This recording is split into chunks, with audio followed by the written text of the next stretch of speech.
Здравейте на всички! Днес започнахме петия си кладенец в село Победа. След този кладенец, когато излезе водата, казват, че ще излезе на между 8 и 9 метра, ще направим клип дали е излязъл на този метраж, да направим реклама и на нашия човек, който търси вода, защото до сега ни не е излагал. Винаги е бил точен с метража и с мястото, открива жилите. Ние сме му много благодарни, ние ходим да работим след него. Това е петия ни кладенец.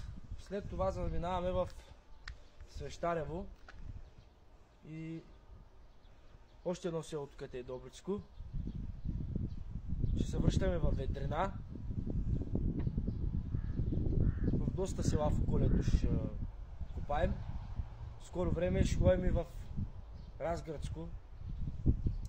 Като довършим тук тези кладенци, имаме в Разградско да копаем 4 кладенеца.